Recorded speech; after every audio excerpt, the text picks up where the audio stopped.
बिस्मिल्लाहिर्रहमानिर्रहीम, अस्सलाम वालेकुम नाजरीन। आप देख रहे हैं कश्मीर क्राउन और मैं हूं आपके साथ इरफान मलिक। नाजरीन, आप जानते हैं कश्मीर क्राउन पर हम एक कोशिश करते हैं, हमारी ये हमेशा से कोशिश रहती है कि हम आपके साथ उन शख्सियत की मुलाकात कराएं या उन लोगों की मुलाकात कराएं जिन्होंने या जिनका हमारे समाज में एक बड़ा रोल होता है। मेरे साथ जो इस वक्त शख्सियत मौजूद हैं, इनका ताल्लुक सेंट्रल कश्मीर के एक बडगाम जिले से है और किसी तारुफ के मोहताज नहीं है। बहुत सारा काम किया है लिटरेचर में और इनका अब मैं इंट्रोडक्शन देने वाला हूं। इनका नाम है रागिब अहमद जिया साहब, जो सेंट्रल कश्मीर के बडगाम जिले से ताल्लुक रखते हैं। तकरीबन 100 से ज्यादा किताबें अभी तक लिख चुके हैं। राकिब साहब, आपका बहुत बहुत शुक्रिया हमारे साथ ज्वाइन करने के लिए। आप पहले अपना इंट्रोडक्शन दीजिए, अपने बारे में थोड़ा सा हमारे व्यूअर्स को बताइए। शुक्रिया इरफान साहब, आपसे पहली बार मुलाकात हो रही है, तो मैं आपकी चैनल के वसाकत से जो है तमाम जो व्यूअर्स है, जो नाजरीन हमें देख रहे हैं इस वक्त, अपना इंट्रोडक्शन में थोड़ा देना चाहता हूं। वैसे आपने ऑलरेडी बोला है कि मैं डिस्ट्रिक्ट बडगाम से बिलोंग करता हूं, तो डिस्ट्रिक्ट बडगाम जो है वहीं पे एक 3-4 किलोमीटर की दूरी पे एक विलेज है, गाँव, उसका नाम है नारो, और वहीं पे मेरी पैदाइश हुई है। और वहीं पर मैंने जो इब्तिदाई तालीम है, वहीं पे मैंने गवर्नमेंट स्कूल से जो है प्राइमरी स्कूल था, वहां से मैंने इब्तिदाई तालीम हासिल की। और उसके बाद मैंने फिर हायर सेकेंडरी ज्वाइन किया। उसके बाद मैं अमर सिंह कॉलेज में गया, देन कश्मीर यूनिवर्सिटी में मैंने बाकी कोर्सेज के लिए कंप्लीट। तो उसके बाद मेरा जो ताल्लुक है वो है एजुकेशन के साथ। यानी बहसीती टीचर मैंने 2003 से जो है मैं अपना काम कर रहा हूँ। तो उसके साथ साथ मेरा जो है राइटिंग में पहले से शौक था, मैं आर्टिकल्स लिखता था, बुक्स लिखता था। तो फिर उसके बाद ये शौक बढ़ता गया और अल्लाह ताला के फजल करम से आज तक मैंने ये सारी किताबें जो है, जो खास तौर से हम बात करेंगे हमारे जो बच्चे हैं कॉलेजेस में, यूनिवर्सिटीज में, या जितने भी कॉम्पिटिटिव एग्जाम्स होते हैं उसकी तैयारी जो कर रहे हैं, उसके लिए मैंने ये काफ़ी बुक्स लिखी है और ये सफ़र जारी है। इंशाल्लाह आगे भी आपकी दुआ होगी, हमारे जो कारीन हैं उनकी भी दुआ रहेगी, तो इंशाल्लाह सफ़र जारी रहेगा। राकिब साहब, आपने बहुत सारे कॉलेजेस में पढ़ाया है, बहुत सारे हायर सेकेंडरीज में पढ़ाया। हाल ही में एक लीडिंग डेली में आपका एक बड़ा लेख छपा था, जिसमें हमने पढ़ा कि आपने बहुत सारे कश्मीर के कॉलेजेस में काम किया है, हायर सेकेंडरीज में काम किया है। तो पहले मैं आपसे जानना चाहूंगा, इस वक्त जो हमारा तालीमी निज़ाम है, ये किस सतह पर है, किस लेवल पर है इस वक्त? थोड़ा सा मैं आपसे जानना चाहूंगा, फिर हम अपने टॉपिक पर लौट जाते हैं। देखिए, तालीम के मैदान में हालांकि हमने काफ़ी तरक्की कर ली है, लेकिन फिर भी अगर हम इंटरनेशनल लेवल पे, ग्लोबल लेवल पे देखें या नेशनल लेवल पे देखें, तो हम बहुत पीछे हैं इसमें। उसमें हमारे अगर स्कूल्स की हम बात करें, पहले पहले हमारे यहाँ पे जो गवर्नमेंट स्कूल्स होते थे, तो वहाँ पे स्टैंडर्ड कुछ ठीक नहीं होता था। अब हालांकि हमारे पास बहुत सारे प्राइवेट स्कूल्स आए हैं, जहाँ पे करिकुलम जो है या जहाँ का सिलेबस जो है वो नेशनल या इंटरनेशनल लेवल का है। लेकिन फिर भी हमें और हार्ड वर्क करने की जरूरत है, ताकि हमारे बच्चे नेशनल और इंटरनेशनल लेवल पर भी कम्पीट कर सके। हालांकि टैलेंट की कोई कमी नहीं है हमारे बच्चों के अंदर, लेकिन गाइडेंस का मसला है, गाइडेंस पूरी तरह से नहीं मिलती और एक्सपोजर नहीं मिलता है। और आपको पता है कि हालात की वजह से भी हमारे यहाँ ये प्रॉब्लम खड़ी हो जाती है। तो हालात की वजह से भी हमारा जो एजुकेशन सेक्टर है, इसने काफी सफर किया है, तो इस पे हमें और भी मेहनत। राकिब साहब, आप पढ़ाते हैं बच्चों को, जैसे मैंने मेरे पास जो डिटेल्स है, तो थोड़ा सा पॉलिटिकल साइंस के बारे में बताइए। और आपने 2004 और 2005 में पीजी एंट्रेंस जो होता है पॉलिटिकल साइंस में, मुख्तलिफ यूनिवर्सिटीज में आपने उस पर किताबें लिखी है। आपने और भी काम किया है पॉलिटिकल साइंस के फील्ड में, तो थोड़ा सा आप पॉलिटिकल साइंस के बारे में बताइए और पॉलिटिकल साइंस का स्कोप आजकल क्या है, थोड़ा सा इसके बारे में बताइए। देखिए, हर एक सब्जेक्ट का अपना स्कोप होता है, लेकिन मैं जो है ज्यादातर डील करता हूँ पॉलिटिकल साइंस में, क्योंकि मेरी जो एक्सपीरियंस है या जो मेरा जो क्वालिफिकेशन है, तो मेरा पॉलिटिकल साइंस में बचपन से शौक था। जब मैं कॉलेज में पढ़ता था तो मैंने सब्जेक्ट लिया था पॉलिटिकल साइंस, और उसके बाद यूनिवर्सिटी में भी मैंने पॉलिटिकल साइंस पढ़ा और बाद में मैंने इसी को पढ़ाना शुरू किया। और जो मैंने किताबें भी लिखी वो मैक्सिमम जो है 90% वो पॉलिटिकल साइंस के बारे में भी है, क्योंकि पॉलिटिकल साइंस जो है बेसिकली ये एक इंडिविजुअल की लाइफ के साथ, डेली लाइफ जो है रियल लाइफ के साथ मिक्स होता है। हम जो भी कुछ सुबह से शाम तक करते हैं या जो भी हमारी लाइफ में कुछ होता है उसका डायरेक्टली और इनडायरेक्टली वास्ता होता है पॉलिटिक्स और पॉलिटिकल साइंस के साथ। तो इसलिए पॉलिटिकल साइंस हम कहते हैं कि man is a political as well as social animal. तो हर एक इंसान को, हर एक ह्यूमन बीइंग को, हर एक स्टूडेंट को जो है पॉलिटिकल साइंस पढ़ना चाहिए, क्योंकि इसमें बेसिकली हमें अपने राइट्स के बारे में पता लगता है। हम जानते हैं कि हमारे फंडामेंटल राइट्स क्या है, हमारी ड्यूटीज क्या है, और एज अ सिटीजन हमारी रेस्पॉन्सिबिलिटी क्या है towards our society, towards our community. तो इसलिए we are living in a largest democratic country in the world, that is called India. हम हिंदुस्तान में रहते हैं और हिंदुस्तान एक डेमोक्रेटिक कंट्री है जहां पर हर एक सिटीजन को ये राइट मिलता है कि वो अपना वोट कास्ट करता है, अपनी गवर्नमेंट चूज करता है। तो इस ऐसे डेमोक्रेटिक कंट्रीज में हमें लोगों को पॉलिटिकल साइंस के बारे में अवेयर करना है। People must be politically aware about their rights, about the law, about the constitution, about the government. तो as compared to other subjects political science ज्यादा हमारी लाइफ के साथ जो है, डेली लाइफ के साथ जो है वाबस्ता है। आपने एक डिक्शनरी भी इस पर पॉलिटिकल साइंस पे लिखी है, जरा उसके बारे में थोड़ा सा बताइए किस तरीके से वो बच्चों को हेल्प करती है पॉलिटिकल साइंस, या जो पॉलिटिकल फील्ड में आना चाहते हैं या पॉलिटिकल साइंस पढ़ना चाहते हैं। देखिए बेसिकली जो पॉलिटिकल साइंस में कुछ कॉन्सेप्ट्स होते हैं, क्योंकि आम आदमी को या जो नए नए बच्चे आते हैं पॉलिटिकल साइंस में, जब वो कुछ नई टर्म सुनते हैं, पहली बार वो सुनते हैं, उनको पता नहीं होता है इनका मतलब। जैसे हम कहते हैं यूनिवर्सल एडल्ट फ्रेंचाइज, हम कहते हैं राइट टू वोट, इसी तरह हम सोशलिज्म, कैपिटलिज्म, तो बहुत सारी ऐसी टर्म्स होती है जो पॉलिटिकल साइंस में हम पढ़ते हैं। तो उसी के लिए मैंने एक छोटी सी डिक्शनरी बनाई थी जिसमें हमने पॉलिटिकल साइंस की जो टर्म्स है उनको एक्सप्लेन किया था, ताकि एक नया बच्चा जो रिसेंटली जिसने 11th या 12th में या फर्स्ट ईयर में जो है पॉलिटिकल साइंस सब्जेक्ट लिया हो तो वो इन टर्म्स को समझे, इनका मतलब समझे। क्योंकि डिक्शनरी तो हमारे पास होती है अवेलेबल, लेकिन ये मैंने थोड़ी कोशिश की थी कि इजी लैंग्वेज में जो टर्म्स है उनको हम एक्सप्लेन करें, ताकि हमारे जो है नाजरीन जो है, हमारे व्यूअर्स जो है या हमारे स्टूडेंट जो है वो इससे इस्तिफादा उठाए। और जैसा आपने ऑलरेडी कहा कि जो कश्मीर यूनिवर्सिटी में एंट्रेंसेस होते हैं, पीजी एंट्रेंसेस या जो एलएलबी का एंट्रेंस होता है या पॉलिटिकल साइंस का एंट्रेंस, पहले पहले क्या होता था, बच्चों को उसके बारे में कोई भी बुक अवेलेबल नहीं होती थी। लेकिन पहली बार मैंने कोशिश की थी, इट वाज इन 2004, कि पहली बार मैंने लिखी थी एंट्रेंस बुक के लिए एक बुक लिखी थी, स्पेक्ट्रम पॉलिटिकल साइंस, जिसके माशाल्लाह आज तक 10-12 एडिशन पब्लिश हो चुके हैं। तो उससे काफी बच्चों को मदद मिली, हेल्प मिला, और बहुत सारे बच्चों ने एडमिशन किया यूनिवर्सिटी में या कश्मीर की यूनिवर्सिटी में या बाहर की यूनिवर्सिटीज में, और उसी बुक को कंसल्ट किया। और उन बच्चों ने जब मुझे फोन किया कि ग्राउंड पे पहुंचा, बच्चों तक उसका फायदा डायरेक्टली पहुंचा।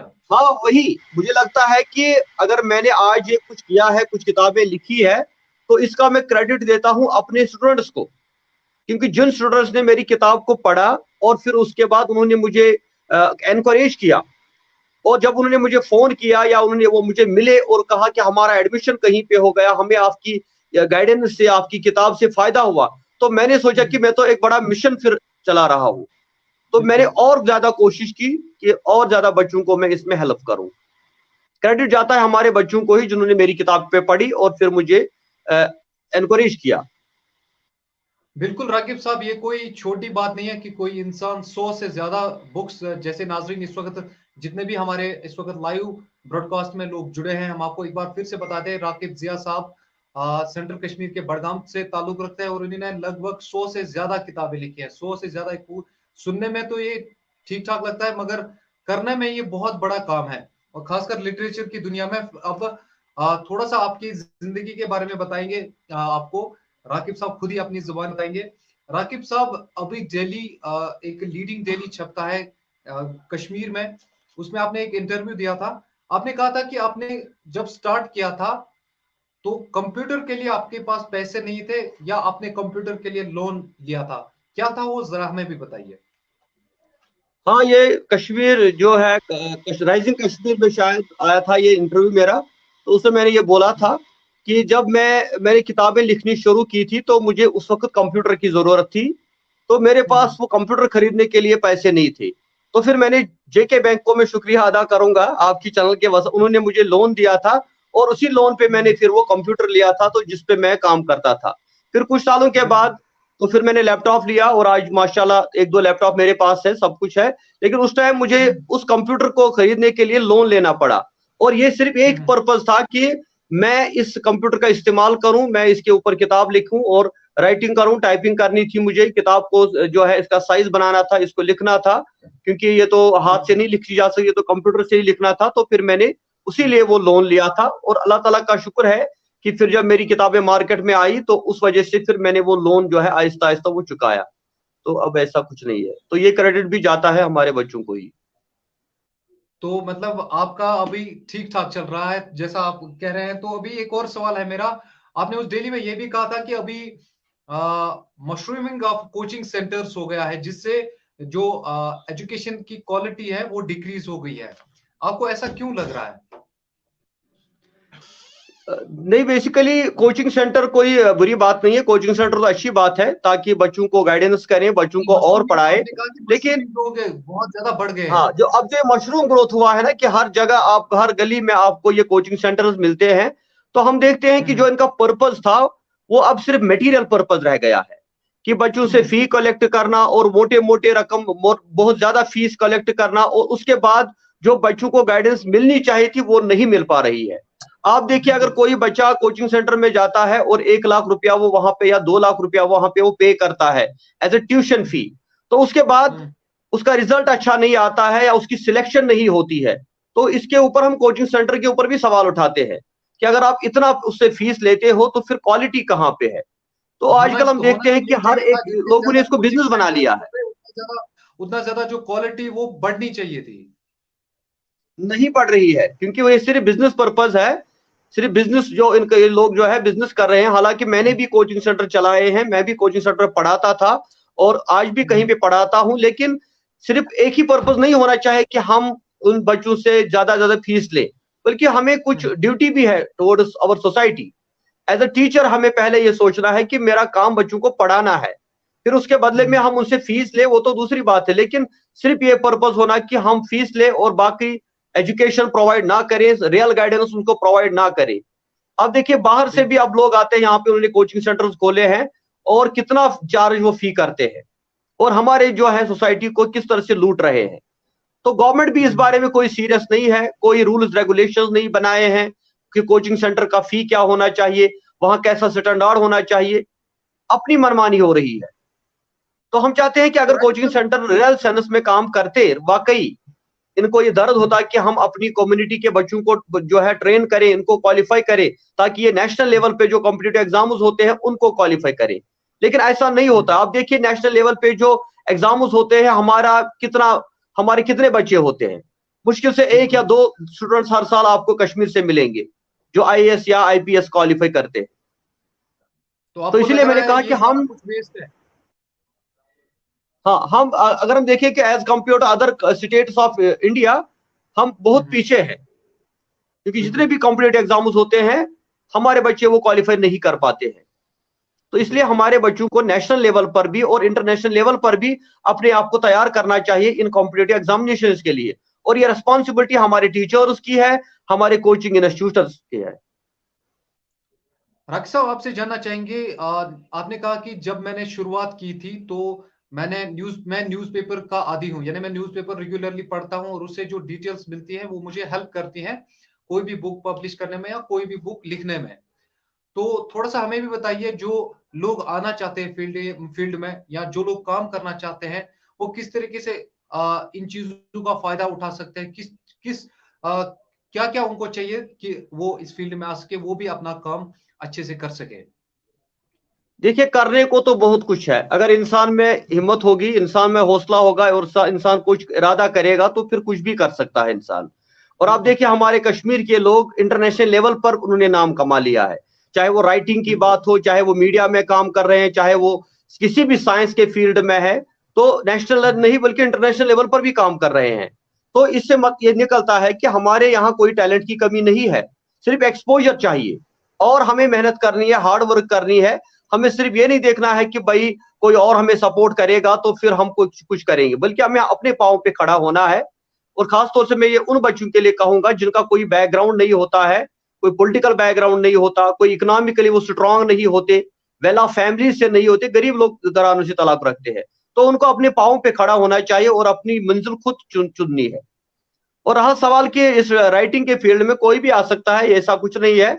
आप अगर आपके अंदर ये टैलेंट है और आप कुछ करना चाहते हो तो आप पहले आप, जैसे मैंने कहा, मैं पहले स्टोरीज लिखता था, फिर मैंने आर्टिकल शुरू किए, फिर मैं न्यूज़पेपर्स पढ़ता था, तो आहिस्ता आहिस्ता इंसान में ये एक्सपीरियंस गेन हो जाती है, फिर ये चीज आपके अंदर पैदा हो जाती है। एकदम से नहीं होता, इसमें भी मुझे 20-30 साल लगे।